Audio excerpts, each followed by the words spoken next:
প্রযুক্তির এই দ্রুত পরিবর্তনশীল জগতে আজকে আমরা এমন একজন অতিথিকে আমাদের স্টুডিওতে পেয়েছি যিনি নিজের দক্ষতা ও নেতৃত্বের মাধ্যমে এই পরিবর্তনকে প্রভাবিত করেছেন। তিনি একজন স্টার্টআপ ফাউন্ডার এবং আইটি এন্টারপ্রেনার জনাব ইয়াসির আরাফাত। ভাইয়া, ওয়েলকাম টু আওয়ার শো। কেমন আছেন? ভালো আছি, আপনি কেমন আছেন? জি ভাইয়া, আমিও ভালো আছি।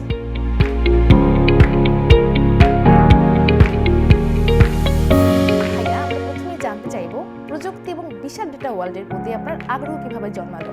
আপনার শুরুর গল্পটা কি ছিল?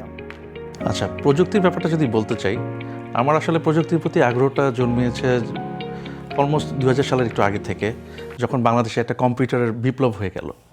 তো ওই সময়ে দেখা যাচ্ছে যে সব জায়গায় প্রোগ্রামিং কন্টেস্ট হচ্ছে, সবাই নতুন নতুন কম্পিউটার কিনতেছে। অ্যান্ড লাইক আমরা ওই সময় কম্পিউটার কিনেছি, আমি আমার প্রথম কম্পিউটার কিনি 2001 সালে। সো ওই সময়টায় যে একটা অল ওভার বাংলাদেশে একটা প্রযুক্তিগত বিপ্লব ঘটে যায় কম্পিউটারের প্রতি। সো সেখান থেকে আসলে আমার এই প্রযুক্তি ওয়ার্ল্ড কিংবা সব কিছুর প্রতি একটা ভালোবাসা জন্মেছে। ভাই, আপনার কেন মনে হলো এটা নিয়ে আপনি আপনার কর্মজীবন শুরু করবেন? ওকে, আমি কিন্তু আসলে সরাসরি এই আইটি এখন যে করছি, আমার একটু বলে নেই, আমার প্রতিষ্ঠানের নাম হচ্ছে আগামী ফিনটেক। সো আমরা যেটা কাজ করছি, আমরা বিভিন্ন এসএমই এন্টারপ্রেনিয়ারদের জন্য তাদের জন্য ওয়ার্কিং ক্যাপিটাল ম্যানেজ করে দিই বিভিন্ন সাধারণ মানুষের কাছ থেকে অল্প অল্প করে টাকা নিয়ে। সো এই কনসেপ্টটা বাইরে খুব জনপ্রিয়, প্রথম স্টার্ট হয়েছিল ইউএসএতে 2007 সালে। সো আমাদের দেশে এটা আমরা এবং আরও বেশ কিছু উদ্যোক্তা, ইনফ্যাক্ট আইটি এন্টারপ্রেনিয়ার যারা আছে, সো তারা আমরা কাজ করছি এই এসএমইদের যে একটা বিশাল সমস্যা আছে তাদের ফাইন্যান্সিং প্রবলেম, সেটাকে সলভ করার জন্য। আপনি অবাক হবেন জেনে, বাংলাদেশে এই মোমেন্টে এসএমই আছে হচ্ছে 11.8 মিলিয়ন। তার মধ্যে 72% এসএমই কিন্তু ঠিকমতো তাদের ব্যবসার জন্য ফাইন্যান্সটা পাচ্ছে না। তার মানে আমরা এই যে একটা বিশাল প্রবলেম, সেটাকে সলভ করতে নেমেছি এখন বর্তমানে। তো এবং এইটাকে সলভ করতে গিয়ে আসলে আমরা আইটি এন্টারপ্রেনিয়ার হয়ে গেছি কিংবা স্টার্টআপ ফাউন্ডার হয়ে গেছি, যেটা আমার স্টার্টআপ আগামী ফিনটেক থেকে কাজ করছি। আমি গ্র্যাজুয়েশন করেছি 2011 সালে নর্থ সাউথ ইউনিভার্সিটি থেকে, বিবিএতে। বাট ওই সময় যেটা হয়েছে, আমাদের সামনে কিন্তু পিকচারটা, আমরা যে শুরুতে বলছিলাম যে আমরা একটা কম্পিউটারের বিপ্লব দেখতে পেয়েছি 2000 সালের দিকে, ওইটা কিন্তু মাঝখানে বেশ কিছু বছর এই বিপ্লবটা কন্টিনিউ করে নাই। সো আমরা দেখলাম যে হঠাৎ করে তার আগে সিএসসি গ্র্যাজুয়েটদের অনেক ভ্যালু, মাঝখানে সিএসসি গ্র্যাজুয়েটদের ভ্যালুটা আবার কমে গেল 2005 থেকে 2010 সালের দিকে যদি আমি বলি। সো আমাদের সামনে, আমরা যখন গ্র্যাজুয়েট হচ্ছি, তখন আমার সামনে অপশন কিন্তু আসলে চাকরি করা, লুক্রেটিভ কর্পোরেট সেক্টর, বিভিন্ন মাল্টিন্যাশনাল কোম্পানিতে কাজ করা, গ্রামীণফোন, ইউনিলিভার, বিএটি কিংবা বিভিন্ন কর্পোরেট ব্যাংকসে। সো ওইসব জায়গা থেকে আমাদেরও হাতে অপশন আসলে চাকরি করা, মানে এই ধরনের প্রযুক্তি কিংবা আইটি এন্টারপ্রেনিয়ার হওয়ার কিন্তু সুযোগ আসলে ওই সময়টা ছিল না আমাদের জন্য। তো যেটা হয়েছে খুব স্বাভাবিক, আমাকেও একটা সেক্টর চুজ করতে হয়েছে। তো আমি অনেক চিন্তা করে দেখলাম যে আমি একটু আসলে ইম্প্যাক্ট ড্রিভেন চিন্তাভাবনা করি সবসময়। সো আসলে কোন সেক্টরে কাজ করলে আমি একটু ইম্প্যাক্টফুল কিছু করতে পারবো। সো সেখান থেকে আমি আরএমজি সেক্টরটাকে চুজ করলাম, কারণ আরএমজি সেক্টরটা আমাদের দেশের যত ইম্পোর্ট হয় তার 85% ইম্পোর্ট, মানে আমাদের যে ইম্পোর্ট না, এক্সপোর্ট হয়, তার 85% এক্সপোর্টটা আরএমজি সেক্টরের মাধ্যমে হয়। হ্যাঁ, সবচেয়ে বড় অবদানটা ওদের এই আরএমজি সেক্টরের টাকাই কিন্তু আলটিমেটলি সব জায়গায় যায় এবং আমাদের ইকোনমিটাকে সেটা রোল করে। তো আমি চিন্তা করলাম যে না, ওয়াই নট, আমি এরকম কর্পোরেট সেক্টরেই না থেকে যদি আমি এই সেক্টরটায় কাজ করি না কেন। সো সেখান থেকে আমার এখানে কাজ করা শুরু 2011 সাল থেকে মার্চেন্ডাইজিংয়ে। আমি আমার ইউনিভার্সিটি শেষ করার পরে বিজিএমইর একটা ইউনিভার্সিটি আছে, ওখান থেকে একটা পোস্ট গ্র্যাজুয়েট ডিপ্লোমা করলাম, অ্যান্ড দেন আমি মার্চেন্ডাইজিংয়ে শিফট করলাম। সো ওইখানে আমার আলটিমেটলি যেটা আমি শিখেছি, একটা প্রোডাক্টের লাইফ সাইকেল বানানো। সো একটা প্রোডাক্ট আপনার কীভাবে রিসার্চ অ্যান্ড ডেভেলপমেন্ট করতে হয়, দেন সেই প্রোডাক্টটা দেখিয়ে কীভাবে অর্ডার নিতে হয়, সেই প্রোডাক্টের অর্ডারটা কীভাবে এক্সিকিউট করতে হয়, অ্যান্ড দেন সেটাকে কীভাবে এক্সপোর্ট করতে হয়। এই যে একটা কমপ্লেক্স সাপ্লাই চেন, এবং তার মধ্যে তার সাথে কিন্তু ব্যাঙ্কিং অ্যান্ড লজিস্টিক্সও আছে। মানে আমরা যেটাকে বলি ফ্রেট ফরওয়ার্ডিং, সেটা এয়ার হতে পারে, মানে এয়ার শিপমেন্ট হতে পারে, সেটা জাহাজে যেতে পারে। এই যে একটা কমপ্লেক্স একটা সাপ্লাই চেন এবং অনেক লম্বা সাপ্লাই চেন, এই সাপ্লাই চেন সম্পর্কে আমি একদম পুরো ডিপ একটা নলেজ পেয়েছি আরএম সেক্টরে কাজ করার সুবিধায়।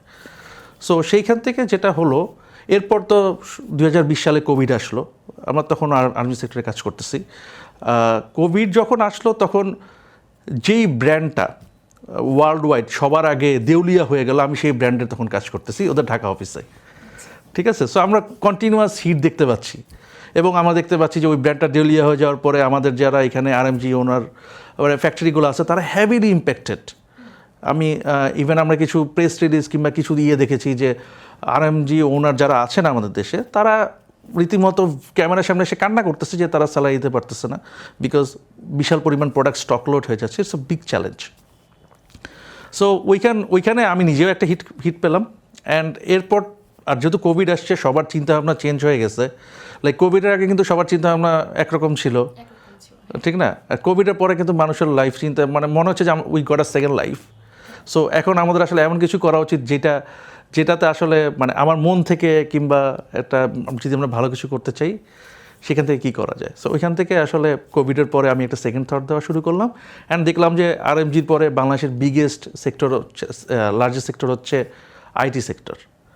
সো চিন্তা করলাম যে ওয়াই নট, আইটি সেক্টরে তো অনেক কিছু করার সুযোগ আছে। তো এতদিনে তো আমাদের এখানে বেশ কিছু আইটি কোম্পানি খুব ভালো করতেছে, লাইক স্টার্ট আপগুলো বিকাশ, তারপর চালডাল আসলো, অ্যান্ড দেন পাঠাও, তারপর এরকম অনেকগুলো ভালো ভালো স্টার্ট আপ কিন্তু অলরেডি কাজ শুরু করে দিচ্ছে। কিন্তু আমরা 2011 সালের দিকে করতে পারি নাই, বিকজ ওই সময় কিন্তু কোনো স্টার্ট আপ ছিল না সিনারিওতে। মানে এই যে এখন যে এত স্টার্ট আপ দেখা যাচ্ছে চারদিকে, সবাই ইউনিভার্সিটি পর্যায় থেকে কিংবা স্টুডেন্ট লাইফ থেকে চিন্তা করতেছে যে আমি একজন আইটি এন্টারপ্রেনিয়র হব কিংবা আমি একটা খুব বড় একটা প্রবলেম সলভ করব, অনেক ইম্প্যাক্ট ড্রিভেন কিছু একটা করব। এই সুযোগটা তখন যেহেতু পাইনি, তখন চিন্তা করলাম যে না, দিস ইজ দ্য টাইম, এখন এটা করতে হবে।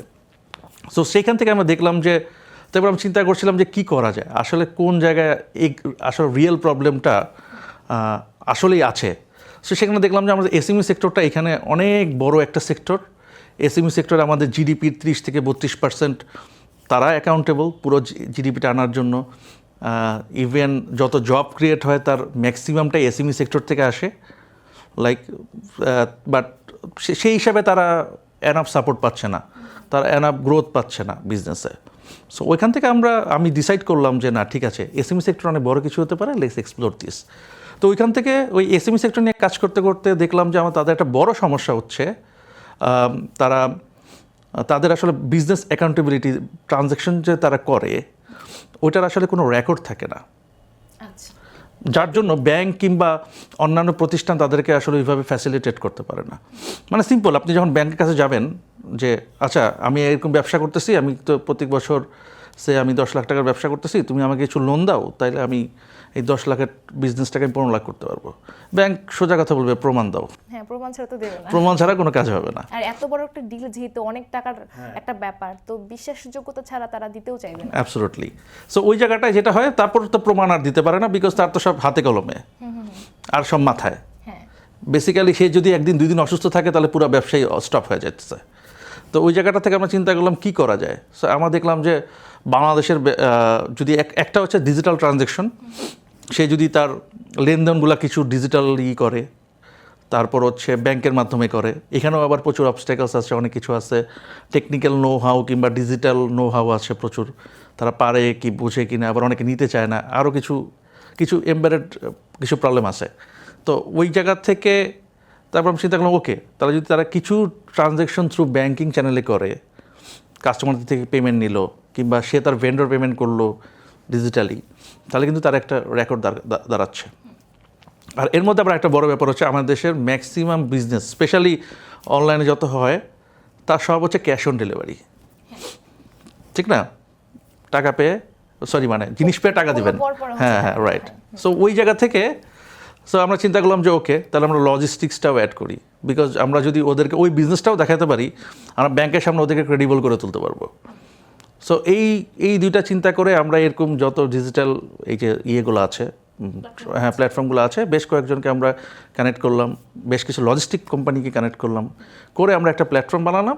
এর পরের সেখানে আমরা ব্যাংকেও কানেক্ট করতেছি। আমরা ফার্স্ট এমটিবির সাথে একটা ব্যাংকিং অটোমেশন করেছিলাম 2022 সালে। কোন ব্যাংক ভাইয়া? Mutual trust bank. সো ওরা বেশ ডিজিটালি অ্যাডভান্সড। সো আমরা ওইখানে কিছু বাইরে অ্যাকচুয়ালি যে সার্ভিসগুলো আছে আমরা ওগুলো ওই অটোমেশনগুলো করেছিলাম। বাট দেন এগেন দেখলাম যে আসলে কেউ তো ডিজিটাল ট্রানজ্যাকশনই করে না, ঠিক আছে? তো ডিজিটাল ট্রানজ্যাকশন যদি না করে কিংবা যদি প্ল্যাটফর্মের থ্রু বেশি ট্রানজ্যাকশন না করে, তাহলে তাদের প্রোফাইলটা কীভাবে তৈরি হবে,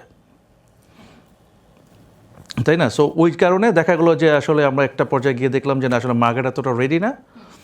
তারপর আমরা চিন্তা করলাম তাহলে ওটা অফ করে দিই। ওকে, প্রবলেম কিন্তু স্টিল দেয়ার, যে তাদের ফাইন্যান্স প্রবলেমটা এখনও রয়ে গেছে, এটা এখনও আছে।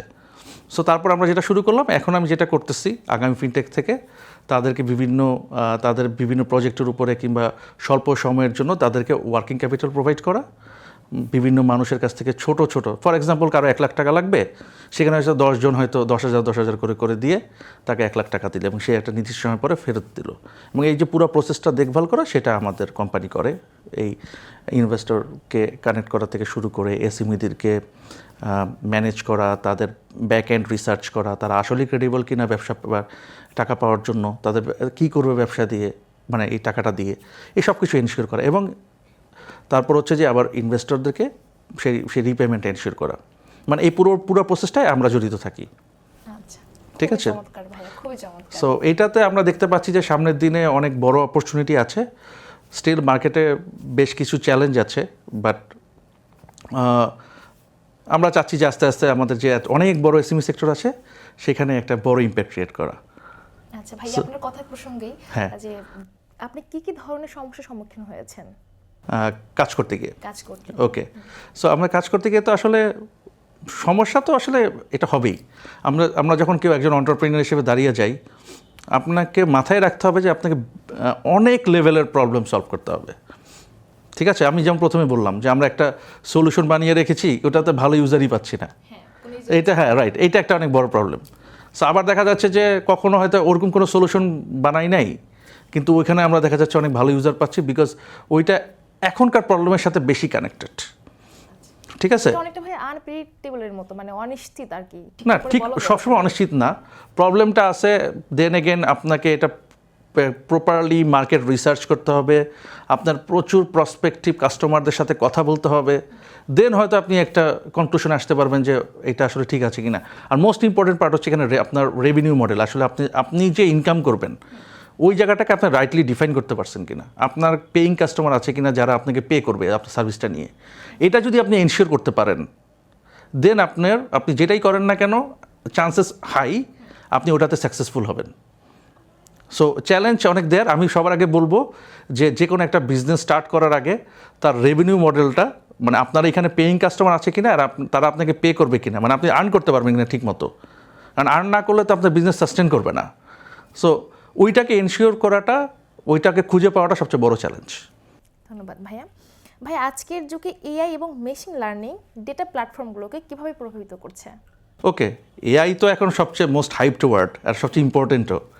সো এআই কিন্তু এখন আমরা যা এআইয়ের যে ইয়েটাতে আছি খুবই, আমরা বলবো যে খুবই ফার্স্ট জেনারেশন টাইপের এআইতে আছি কিন্তু এখন, ঠিক না? সো জাস্ট আমরা মাত্র মানে সারা ওয়ার্ল্ডের বিভিন্ন কোম্পানিগুলো এআই নিয়ে মাত্র কাজ শুরু করছে, তাতেই আমরা দেখতে পাচ্ছি এআই রিভলিউশন ঘটে গেছে। ওকে, সো আমরা যদি বলি, এখন আমি আপনাকে একটু বুঝাই আমাদের কোম্পানিটাকে দিয়ে। সো আমাদের যেহেতু আমরা technology driven company, so AI কিন্তু আমাদেরকে টুডে টুমোরো ইন্ট্রোডিউস করতেই হবে। না, এখন কোথায় করতে হবে? আমরা যেহেতু একটা প্রজেক্টকে আমাদের ওয়েবসাইটে ফিচার করি, একটা এসএমইর একটা প্রজেক্টকে, একটা বিজনেসকে, এবং সেখানে বিভিন্ন ইনভেস্টররা আসবে ইনভেস্ট করতে। সো এখন দুইটা জিনিস হইতে পারে, এক বিজনেস এসে বলতে পারে আমি কি টাকা পাবো কিনা। আমরা যখন একটা এআই ইমপ্লিমেন্ট করব, তখন এআই বলে দিবে তুমি আসলে টাকাটা পাবা কি পাবা না, অথবা তোমার কি সমস্যা আছে ওগুলো ঠিক করে আসো, ঠিক আছে? ইনভেস্টর যদি জিজ্ঞেস করে আমি কোন প্রজেক্টটা ইনভেস্ট করতে পারি উইথ মাই অ্যাপেটাইট অথবা আমার অনুযায়ী, এআই কিন্তু তার সাথে কথা বলতে বলতে তাকে বলে দিবে, সাজেস্ট করে দিবে তুমি এই কটা প্রজেক্টের মধ্যে যে তুমি যেটা পারো তোমার পছন্দ এটাতে চুজ। ভাই, তাহলে কি আমরা এর প্রতি অনেক বেশি নির্ভর হয়ে পড়ছি না? না, এআই বেসিক্যালি আসলে এটা ইম্পর্টেন্ট, এআই জিনিসটা খুবই ইম্পর্টেন্ট আমার মতে, কারণ এটা টাইম সেভ করবে, আপনার ডিসিশন মেকিংয়ে হেল্প করবে। অ্যাজ লং অ্যাজ আপনি এআইকে পজিটিভলি ইউজ করতে পারবেন ততক্ষণ পর্যন্ত এআই কিন্তু খুব ভালো। আর এআইটা যে আপনি করবেন, এআইটা আসলে কি, এআইটা যখন ইউজ হয় এটার একটা ব্যাক এন্ডটা হচ্ছে মেশিন লার্নিং বলি আমরা, and data mining. So machine লার্নিংটা হচ্ছে আপনি আস্তে আস্তে যে আমরা শিখাই না মানে ধরেন এআইয়ের সাথে কথা বলতেছি, বিভিন্ন কিছু আনসার দিচ্ছি, কোশ্চেন করতেছি, এই যে প্রসেসটা, এটা হচ্ছে মেশিন লার্নিং। আমরা মেশিনকে শেখাচ্ছি, ঠিক আছে? সো এইভাবে করতে করতে যে এআইটা আরও বেশি ম্যাচিউরড হয়। এখন এআই আসাতে আমি দেখতেছি খুবই ভালো হয়েছে আমার বিজনেসের জন্য। আমি আমার বিজনেসটাকে আমি যেভাবে ড্রাইভ করতে চাই, যেভাবে আসলে প্রেজেন্ট করতে চাই, সেটাকে যদি আমি প্রপারলি তাকে করি, ট্রেন করি, তাহলে এআই তো আসলে খুবই পজিটিভ একটা ব্যাপার। এটা কিন্তু নট অলওয়েজ যে সবসময় সব কাজ এগুলো হিউম্যান যে আসলে খুব ভালো সার্ভিস দিতে পারবে ব্যাপারটা কিন্তু তা না। অনেক সময় অনেক কিছু আছে যে আমরা রোবটের উপর কেন বলি যে জিনিসটা রোবট ড্রিভেন বলে এটা ভালো হয়। লাইক যদি গাড়িটারই কথা চিন্তা করেন, যেগুলো হাই এন্ড ইন্ডাস্ট্রি আছে, রোবট ইউজ হয়। কেন রোবট ইউজ হয়? ওখানে কি মানুষ পারে না? সব কিছু কিন্তু হাতের ছোঁয়ায় সব কিছু কিন্তু পারফেক্ট হয় না। আবার অনেক কিছু আছে এগুলো হাত ছাড়া হয় না। সো আপনার ডিফাইন করে নিতে হবে কোনটাতে আসলে মানুষের হাত লাগবে আর কোনটাতে আসলে লাগবে না, কোনটাতে মেশিন লাগবে। সো আপনি যখন এই দুইটার প্রপার কম্বিনেশন করতে পারবেন, তখন আপনি পাবেন হচ্ছে রিয়েল আউটপুট কিংবা বেস্ট আউটপুট। তো আমরা এআইকে দেখতেছি, ইনফ্যাক্ট আমরা যখন কমিট করি, বাইরের বিভিন্ন স্টেকহোল্ডারের সাথে কথা বলি, আমরা কিন্তু বলি যে সামনের দিনে আমরা এআইকে খুব ম্যাসিভ আকারে ইন্ট্রোডিউস করবো কিংবা ইউজ করব, আমাদের বিজনেসের জন্য হোক কিংবা ইয়ের জন্য। আরেকটা বড় সুবিধা হচ্ছে এআইকে ইউজ করে আমরা আমাদের কস্ট এফেক্টিভনেস শো করতে পারি। মানে আমি কম খরচে মানুষকে সেবা দিতে পারবো। এটা একটা অনেক বড় ব্যাপার। আচ্ছা, হাতের মুঠোয় কম খরচে, হ্যাঁ, সরি, মানে অনেকটা হাতের মুঠোয় কম খরচে। হ্যাঁ। ঠিক আছে ভাইয়া, এই মুহূর্তে যারা টেকনোলজিতে পা রাখতে চাচ্ছে তাদের সম্পর্কে আপনি কি বলতে চান? আচ্ছা, টেকনোলজিতে যারা আসতে চাচ্ছে তাদেরকে আমি বলবো যে সবার আগে রিসার্চের কোনো বিকল্প নাই। পড়াশোনা করতে হবে, স্কিল ডেভেলপ করতে হবে, ঠিক আছে? সো এখানে দুইটা ব্যাপার থাকে আমাদের দেশে। আমরা যারা এন্টারপ্রেনিউর হই, এটা একটা বড় রিজন হচ্ছে দেখা যাচ্ছে কোথাও জব পাচ্ছে না, আমরা এন্টারপ্রেনিউর হয়ে গেছি, ঠিক আছে? বুঝে শুনে এন্টারপ্রেনিউর হয় কিন্তু অনেক কম মানুষ। কিংবা যখন মানে ওইটা হইতে একটা সার্ট লেভেলে ম্যাচিউরিটি লাগবে, সময় লাগবে, আপনার পড়াশোনা লাগবে, আপনি হয়তো একটা সাবজেক্ট ম্যাটার এক্সপার্ট হচ্ছেন, দেন আপনি ওই রিলেভেন্ট এন্টারপ্রেনিউর হইতেছেন। আরেকটা হচ্ছে যে আমি এন্টারপ্রেনিউর হইতেছি, মাঝখানে আমি যেটা ফিল করি, আমাদের দেশে খালি শোনা যায় যে চারদিকে সবাই এন্টারপ্রেনিউর হয়ে গেছে, ঠিক আছে? কিন্তু আমরা যদি যখন কাজ করাতে যাই, দেখি যে আসলে তাদের কোনো স্কিল সেট নাই। এখন আপনি এন্টারপ্রেনিউর হয়েছেন উইথাউট স্কিল, আপনি কি বিজনেস করতে পারবেন? হ্যাঁ, আপনি যেটাই করেন না কেন আপনার এক্সিলেন্স লাগবে। আপনি যদি একটা ফুটপাতে একটা কার্টে খাবার বিক্রি করেন, খাবারের মেইন হচ্ছে কোয়ালিটি টেস্ট। এই কোয়ালিটি টেস্ট যদি আপনি মানে রাখতে না পারেন, মানে কনসিস্টেন্ট রাখতে না পারেন, কাস্টমার যাবে আপনার কাছে? ওইটা কিন্তু আপনার স্কিল, আপনি যে কনসিস্টেন্ট রাখতেছেন, ঠিক আছে? সো এই স্কিলটা থাকতে হবে। যে স্কিলটা অ্যাচিভ করতে না পারবে, যে এফিসিয়েন্সি কিংবা এক্সিলেন্সের দিকে না যাবে, তার আসলে ওইটা বিজনেস হবে না, তাকে এন্টারপ্রেনিউর বলাও যাবে না। সেক্ষেত্রে আপনি তরুণদের জন্য কি ধরনের পরামর্শ দিবেন যে এই ব্যাপারগুলোতে তারা যদি শিখতে পারে তাহলে ভবিষ্যতে আরও বেশি এগিয়ে যাবে সামনের দিকে? ওকে, সো তরুণদের ক্ষেত্রে আগে আমি যেটা বলছিলাম ওখান থেকে একটু শেষ করে আসি, যে সবার আগে ডিসাইড করতে হবে যে আপনি কি হতে চান। মানে আপনি কি আসলে এন্টারপ্রেনিউর হতে চান নাকি আপনি চাকরি করতে চান? আপনি যদি চাকরি করতে চান, আপনার সবাই তো এন্টারপ্রেনিউর হইলে হবে না, তার চাকরি করবে কে? এটাও তো ইম্পর্টেন্ট ব্যাপার। সো হোয়ারাজ একদিকে সবাই এন্টারপ্রেনিউর হতে যাচ্ছে, আমরা অনেক জায়গায় দেখা যাচ্ছে আপনার মানে স্কিল ম্যান পাওয়ার পাচ্ছে না। তো সবার আগে এটা ডিসাইড করতে হবে, আমি কি আসলে চাকরি করতে চাই না এন্টারপ্রেনিউর হতে চাই। ওকে, এটা ডিসাইড করার জন্য আগে কিছু রিসার্চ করতে হবে, কিছু পড়াশোনা করতে হবে, আগে আপনার পার্সোনাল অ্যাসেসমেন্ট করতে হবে। আমরা বিবিএলএফে শিখছি SWOT analysis, strength, weakness, opportunities and threat. এটা আপনার পার্সোনাল লেভেলে এটাকে আগে ইমপ্লিমেন্ট করতে হবে, করে আপনার বুঝতে হবে আসলে আপনার দ্বারা কি এন্টারপ্রেনিউরশিপ হবে নাকি চাকরিটা হবে।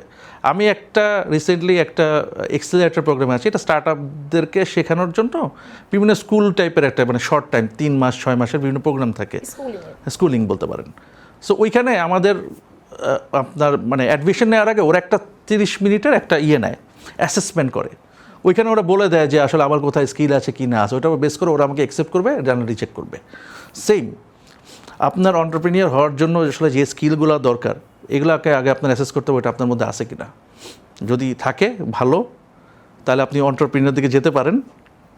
আপনার যদি দেখেন যে আপনার জব মাইন্ডেড, আপনি ওইভাবে ওগুলো ম্যানেজ করতে পারেন, স্ট্রাকচার ওয়ার্ক বেশি করতে পারেন, তাহলে আপনার ওইটা বুঝে আপনার ওইখানে যাইতে হবে। সো তরুণদের ক্ষেত্রে কিংবা যারা নতুন আসতে চায় তাদের ক্ষেত্রে এটা ইম্পর্টেন্ট ব্যাপার হচ্ছে তাদের এইসব ব্যাপারে আগে নিজেদেরকে নিয়ে একটু ভাবতে হবে, নিজেদের ব্যাপারে অ্যানালাইসিস করতে হবে, অ্যানালাইসিস করে আগে বুঝতে হবে সে কোন লাইনে যেতে পারবে। এখন যদি আপনি ধরেন এন্টারপ্রেনিউর লাইনে আপনি আসতে পারেন, তাহলে তারপর আপনি চিন্তা করবেন আপনি কোন জায়গায় যেতে পারেন। দেন এগেন এখানে কথা থাকে যে আপনি কী ধরনের স্কিল সেট আপনি আসলে আসলে নিতে পারবেন নিজের মধ্যে। লাইক আপনি ধরেন এখন যে ম্যাথমেটিক্স বোঝে না, তার তো ম্যাথস রিলেটেড কোনো স্কিল নিয়ে লাভ নাই, এটা পুরাটাই জলে যাবে। সো তার আগে এটা বুঝে নিতে হবে, তারপর তার স্ট্রেংথটা বুঝে, নট অনলি শুধু তার স্কিলস না, তার সাপোর্ট কীরকম আছে, তার ইনভেস্টমেন্ট করার ক্যাপাসিটি আছে কিনা, হ্যাঁ পারিপার্শ্বিক আপনার ফ্যামিলি এনাফ সাপোর্টিভ কিনা, পরিবেশ আপনাকে সাপোর্ট করতেছে কিনা। সো এইগুলোকে ডিসাইড করে, মানে এগুলোকে বুঝে শুনে তারপর ডিসাইড করতে হবে ওকে আমি এই ধরনের বিজনেস আসবো, তো এই ধরনের বিজনেস আসতে গেলে আমার এই শিখতে হবে, এই অ্যারেঞ্জমেন্ট করতে হবে। অনলি তারপর আপনি ডিসাইড করেন যে আপনি কীভাবে আসবেন। ঠিক আছে ভাইয়া, আপনার করা কিছু ভুল, সেই ভুল থেকে শিক্ষা, আপনি তরুণ প্রজন্মকে কি বলতে চান? ওকে, আমার করা সবচেয়ে বড় ভুলের ব্যাপারটা লাইক যে আমি যখন স্টার্ট আপ শুরু করছি, আমি কিন্তু আসলে তখন বেশি কিছু জানতাম না, আমার সব অনেক কিছু ঠেকে শিখতে হয়েছে। সো এখন হ্যাঁ, এখানে আমার ভুল হচ্ছে যে আমি যদি তখন খুব ভালো করে আমার লার্নিংসটা, আমার স্কুলিংটা যদি আমি আরেকবার একটু ঠিক করে নিতাম এটার উপরে, তাহলে আমার ওইখানে অনেক টাইম সেভ হতো, আমি আরও বেশি স্কিলড হতাম। হয়তো দেখা যেত যে আমি যেই বিজনেসগুলো ম্যানেজ করতেছি সেটা আরও এফিশিয়েন্টলি ম্যানেজ করতে পারতাম। এই একটা ভুল আমরা এন্টারপ্রেনিয়াররা অফেন করে থাকি। তো আমিও সবাইকে বলবো যে যারা এই কাজগুলো করতে চায় তারা যাতে একটু মানে রিসার্চ, একটু পড়াশোনা, কীভাবে এফিশিয়েন্টলি একটা বিজনেস ম্যানেজ করা যায়, কীভাবে কী করা যায়, এগুলো যাতে একটু শিখে নেয়, খুব কাজে দেবে। জি ভাইয়া, মানুষ তো ঠিকই শিখে, তো তারা যখন এই পরিস্থিতিতে পড়বে তখন ঠিকই শিখবে না। এখানে একটা কথা থাকে, স্মার্ট পিপল তারাই যারা অন্যের ভুল থেকে দেখে শিখে সেটা ইমপ্লিমেন্ট করতে পারে। ভাই, আপনি আগামী 5 বছরে নিজেকে কোথায় দেখতে চান? ওকে, আমার এই সেক্টরে আসার মানে এগুলো নিয়ে কাজ করার সবচেয়ে বড় উদ্দেশ্য হচ্ছে ইম্প্যাক্ট। সো আমি একটা জিনিস দেখতে চাই যে আমার দ্বারা যাতে মানে ধরেন 10 লাখ, 20 লাখ, 30 লাখ, 40 লাখ মানুষের লাইফ চেঞ্জ হয়ে যায়। So this is one thing, impact driven. Number 2 হচ্ছে অফকোর্স আমি শুধু মানে বাংলাদেশের এসএমই দিয়ে নিয়ে কাজ করতে চাই না, আমি গ্লোবালি আদার যারা ইমার্জিং কান্ট্রি আছে আমাদের টাইপের কান্ট্রি, কিন্তু ওদের এসএমইগুলো স্ট্রাগলিং করতেছে, সেই সব জায়গায় আমার বিজনেস নিয়ে উপস্থিত হতে চাই। সো তাদের বিজনেসকেও চেঞ্জ করতে চাই। সো আফটার 5 ইয়ার্স মেবি আমি চাই যে আগামী ফিনটেক একটা গ্লোবাল কোম্পানি হয়ে উঠুক। ভাইয়া, আমরা একেবারে আমাদের শোয়ের শেষ পর্যায়ে চলে এসেছি। এন্টারপ্রেনিউর বাংলাদেশ দর্শকদের জন্য আপনি কি বলতে চান? ওকে, এন্টারপ্রেনিউর বাংলাদেশ একটা চমৎকার পডকাস্ট অ্যারেঞ্জ করতেছে, যেখানে আসলে বিভিন্ন সেক্টর থেকে সবাই এসে তাদের এক্সপিরিয়েন্সগুলো শেয়ার করতেছে। সো আমি সবাইকে অবশ্যই বলবো যে সবাই এই পডকাস্ট সবগুলো এপিসোড রেগুলার দেখবেন, তাদের এক্সপিরিয়েন্সগুলো শুনবেন এবং ট্রাই করবেন যে এই এক্সপিরিয়েন্সগুলোকে আপনার লাইফের কোথাও সেটাকে কাজে লাগানো যায় কি না। এবং আমি সবাইকে আহ্বান জানাবো আগামী ফিনটেকের মাধ্যমে বাংলাদেশের এসএমই সেক্টরকে চেঞ্জ করে দিতে। হয়তো সেটা ভবিষ্যতে গ্লোবাল কোনো ইনিশিয়েটিভ হিসাবেও দাঁড়াতে পারে। তো সবাইকে অনেক ধন্যবাদ সেটার জন্য। আপনাকে অসংখ্য ধন্যবাদ ভাইয়া, আপনার মূল্যবান সময় আমাদেরকে দেওয়ার জন্য। আপনার থেকে অনেক অভিজ্ঞতার গল্প শুনলাম যা আমাদের দর্শকদের জন্য অনুপ্রেরণা হয়ে দাঁড়াবে। আপনার জন্য শুভকামনা ভাইয়া। অসংখ্য ধন্যবাদ আপনাকে আমাকে ইনভাইট করার জন্য আপনাদের এই চমৎকার প্রোগ্রামে। আপনার জন্য অসংখ্য শুভকামনা। ভাই, আপনাকে অসংখ্য ধন্যবাদ। দর্শক, আমরা একেবারে আমাদের আড্ডার শেষ পর্যায়ে চলে এসেছি। দেখা হবে নতুন কোনো পর্বে, নতুন কোনো গল্পে, নতুন কোনো অনুপ্রেরণায়। ততদিন পর্যন্ত ভালো থাকুন, সুস্থ থাকুন। আমি বন্যারই বিদায় নিচ্ছি। আমাদের পেজের নিয়মিত আপডেট পেতে এন্টারপ্রেনিউর বাংলাদেশ ফেসবুক পেজটি ফলো করুন এবং ইউটিউব চ্যানেলটি সাবস্ক্রাইব করুন। ধন্যবাদ।